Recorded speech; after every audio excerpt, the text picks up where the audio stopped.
Dando continuidad a los métodos de conservación a largo plazo, tenemos esta sesión donde hablaremos de un método muy específico que es la criopreservación en crioperlas.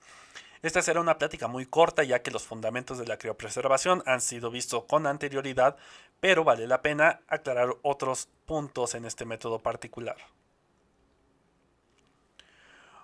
Un método de conservación por criopreservación que ya hemos mencionado anteriormente en el curso de forma rápida es la conservación en crioperlas. Al igual que los métodos de criopreservación en medios líquidos, este método atiende a las mismas variables de forma general y a los mismos fundamentos, siendo de importancia el uso de crioprotectores, la temperatura de almacenamiento, así como la velocidad de congelación y descongelación, y en sí mismo que el microorganismo aguante el proceso de congelación. Sin embargo, aún queda un poco por entender sobre el método de conservación en perlas de vidrio. A nivel comercial existen diferentes tipos de crioperlas, diferentes casas comerciales, y estas crioperlas también pueden ser denominadas criotecas, que a su vez se subclasifican según el objetivo para el cual han sido diseñadas, y lo único que variamos en ellas es el crioprotector ocupado.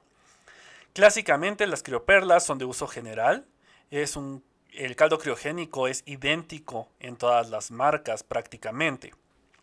Algunas marcas tienen estos viales generados para la conservación de levaduras y mohos, donde el crioprotector cambia para mejorar la conservación de hongos, levaduras y mohos.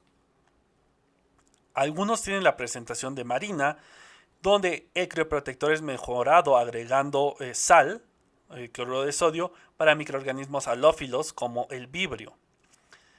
También hay viales que el crioprotector es leche descremada. Recordemos que la leche descremada es de utilidad para favorecer la salida del agua de la célula y con esto poder congelar a altas velocidades de enfriamiento y a muy bajas temperaturas. Este se puede ocupar para microorganismos muy difíciles de conservar, pero también evidentemente es útil para la conservación de cualquier microorganismo en general.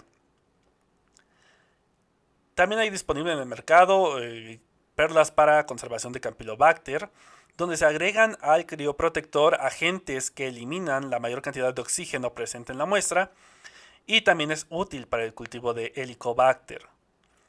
Hay presentaciones denominadas acuáticas, donde el medio criogénico tiene una composición compleja para garantizar el crecimiento de especímenes que crecen en el agua y es útil para, por ejemplo, la preservación de Legionella.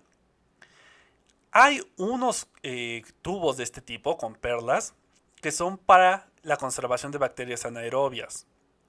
Aquí hay que tener mucha atención. Este contiene un medio de preservación para anaerobios como Clostridium, donde el objetivo es eliminar la mayor cantidad de oxígeno posible disuelto.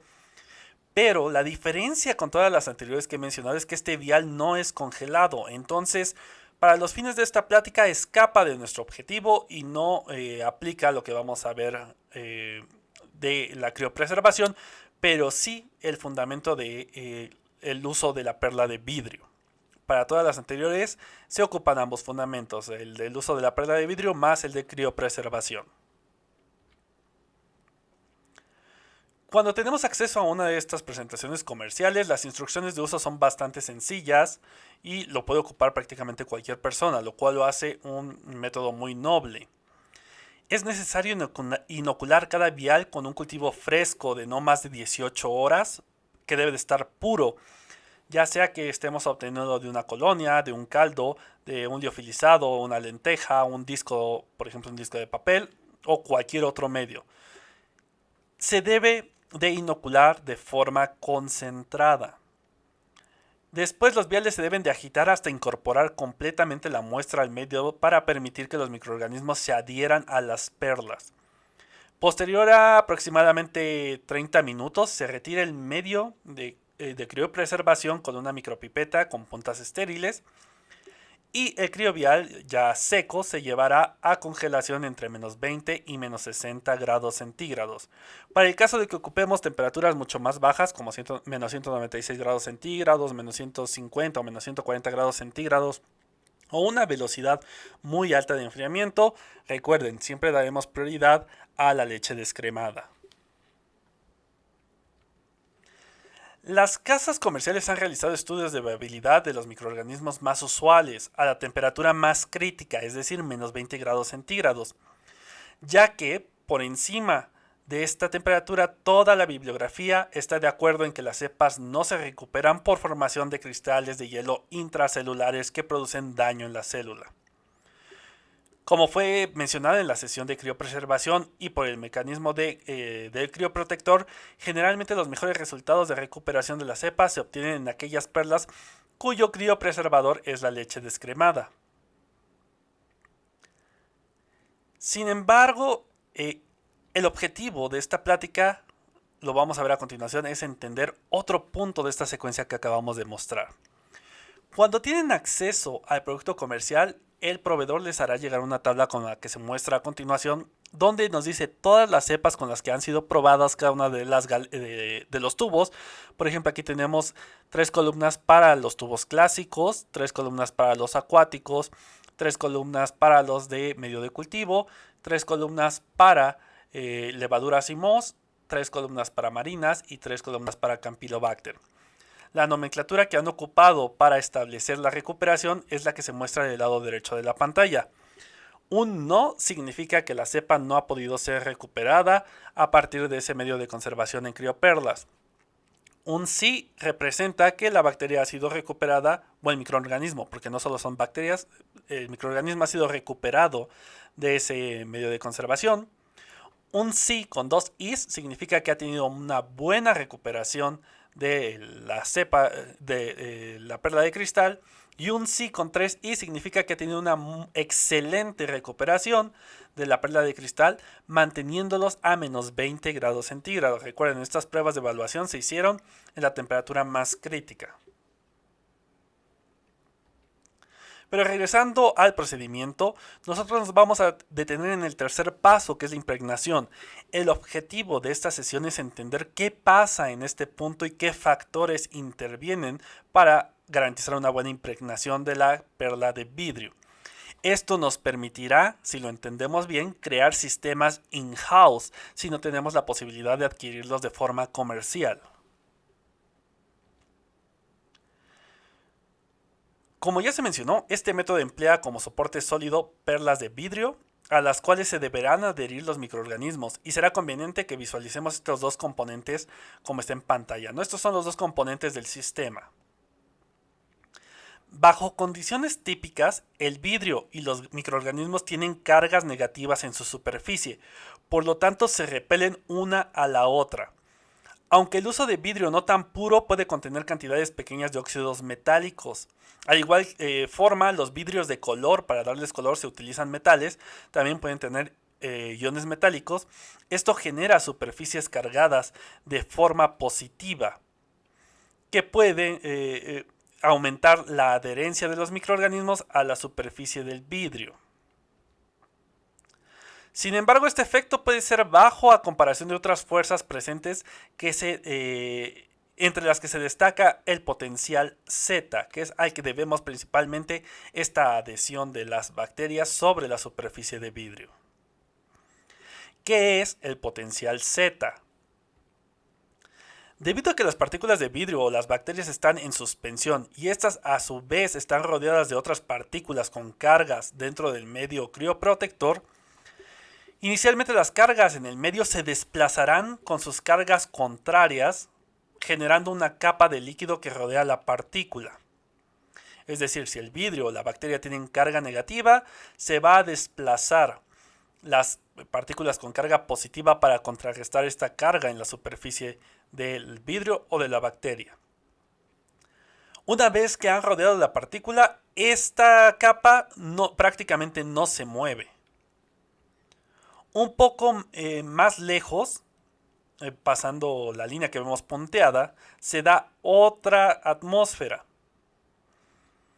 En esta se mantendrá la atracción de cargas de la misma forma que vimos en la capa anterior, pero como ya esta superficie negativa ha sido contrarrestada con iones positivos, la fuerza de atracción de cargas positivas ya no va a ser tanta.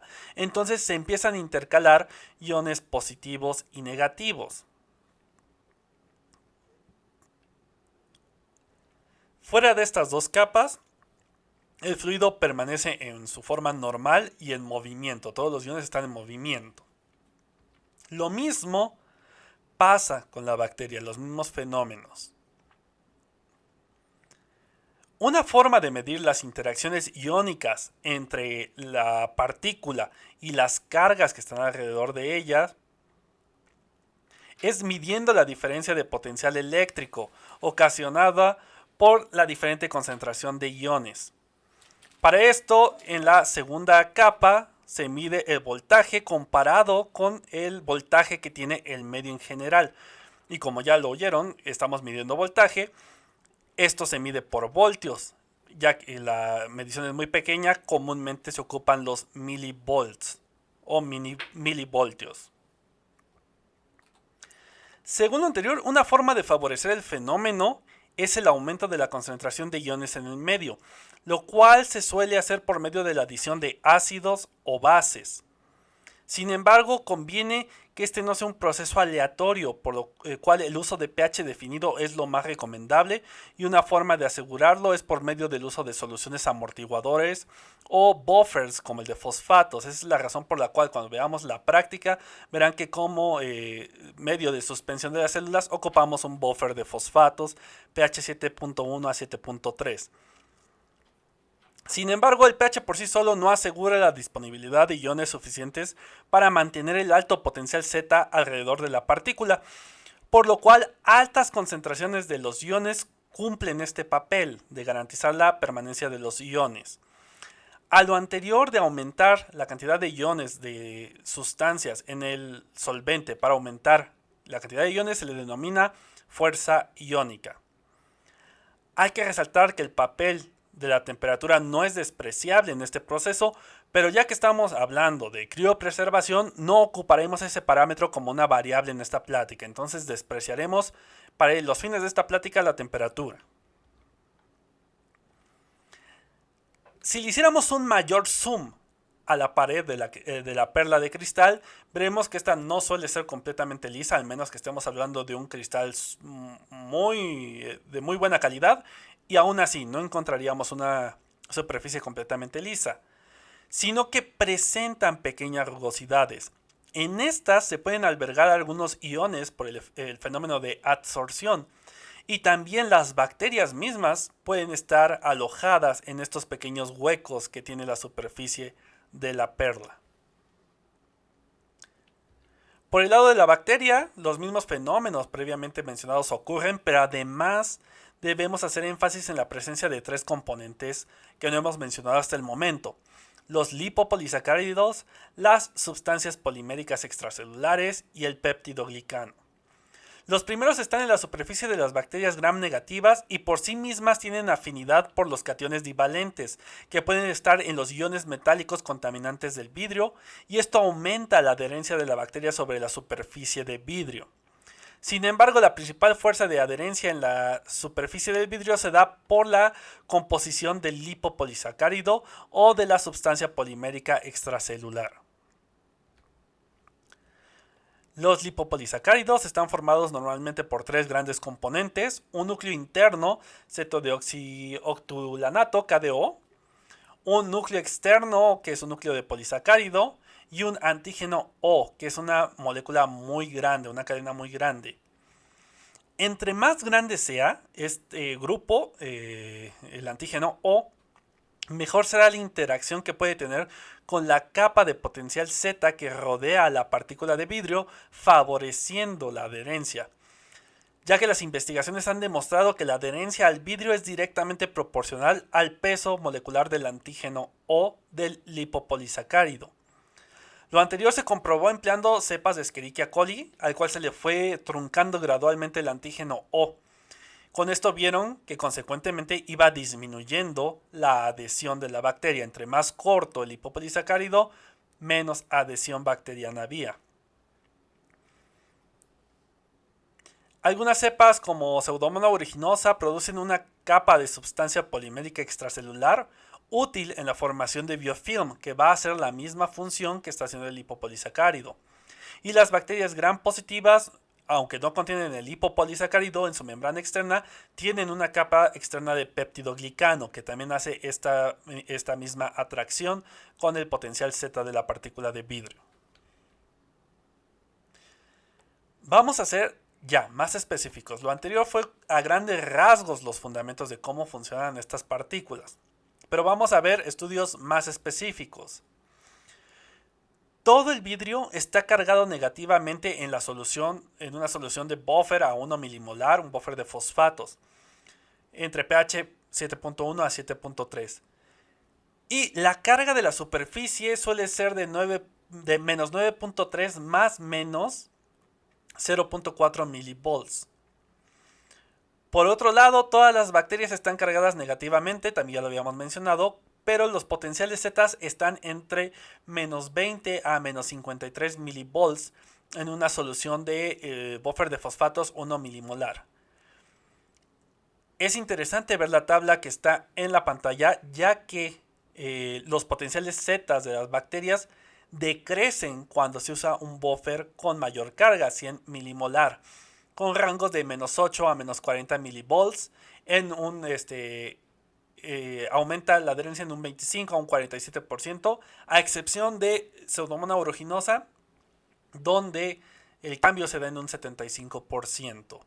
Entre menos potencial Z tengan de diferencia la bacteria y la perla de vidrio, mayor adherencia habrá por haber una menor repulsión entre ellas. Con todo lo anterior, las bacterias se unen al vidrio sin importar el tamaño del polímero exterior. Es decir, a 1 milimolar sí importa el tamaño del polímero exterior, pero cuando llegamos a una concentración 100 milimolar, ya no es de importancia. Entonces todas las bacterias, todos los microorganismos se adhieren a la perla de vidrio, aumentando esta adhesión en un factor de 2 más menos 0.6 veces. Cuando la fuerza iónica se incrementa de 1 a 100 milimolar, el potencial Z cambia en un factor de 0.3, es decir, 1 a 3, aumenta a 0.5 o 1 a 2. En promedio, un valor de 0.4 más menos 0.16. Este cambio se correlaciona bien con el cambio de adhesión producido por la fuerza iónica en un factor de 2, que ya habíamos mencionado. Cuando midieron la superficie de la bacteria, se dieron cuenta que los rangos oscilaban en 0.37 micrómetros, que es el mínimo para Cepacia, mientras que 1.12 micrómetros para Subtilis.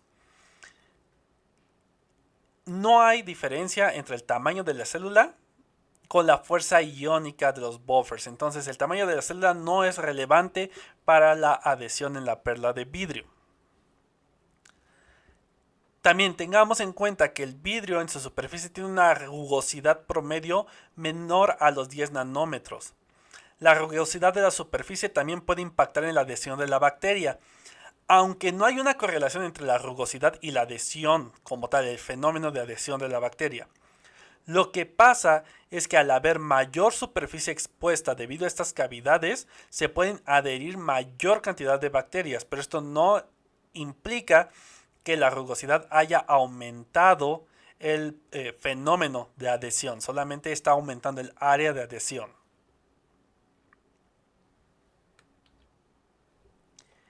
Está claro que los polímeros en la superficie externa de la bacteria afectan la adhesión. La adhesión de las bacterias con lipopolisacáridos aumenta según este aumenta de tamaño y disminuye en las células mutantes que no producen el lipopolisacárido.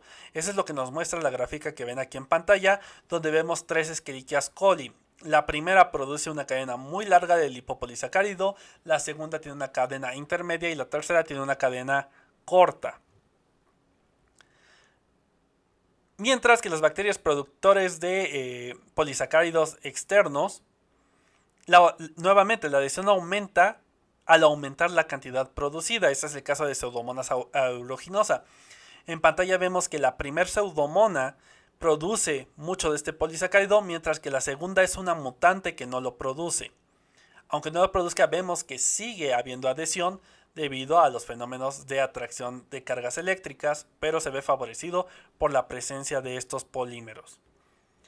Se debe de enfatizar que en la disminución de la fuerza iónica no solo disminuye la carga de la superficie, sino que también cambia el tamaño y la conformación de los polímeros bacterianos de la superficie, y esto al desdoblar los polímeros ayudan a tener una mejor interacción con la superficie de vidrio, aumentando la adhesión de la bacteria.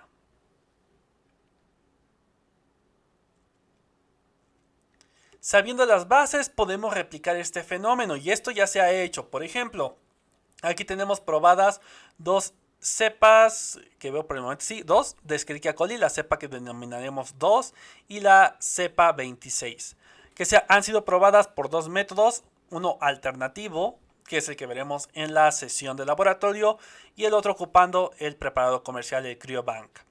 Cuando vemos la cepa de Escherichia coli, la recolección de cepas es de 5.74 unidades formadoras de colonia por mililitro cuando usamos el método alternativo, mientras que interesantemente es menor para el comercial con 4.43 unidades formadoras de colonia.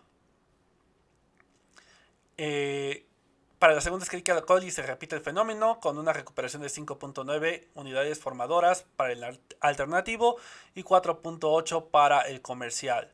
Para Enterobacter es muy similar la recuperación. Para las bacterias lácticas que hemos denominado CKL, vemos que es un poco menor la recuperación en el método alternativo, pero tenemos buena recuperación, 4.87 unidades formadoras de colonia contra 5. Para Listeria monocitogenes, tenemos que el método alternativo tiene una recuperación de 6.4 unidades formadoras de colonia por mililitro, mientras el comercial es de 6.8. Para Salmonella, Salmonella cepa 11 es más baja, 3.94 comparado con 4.43, mientras que la 12 es mayor para el alternativo, 4.34 por 4.19. Se ha probado con Escherichia coli 157, Bacillus subtilis, Staphylococcus aureus.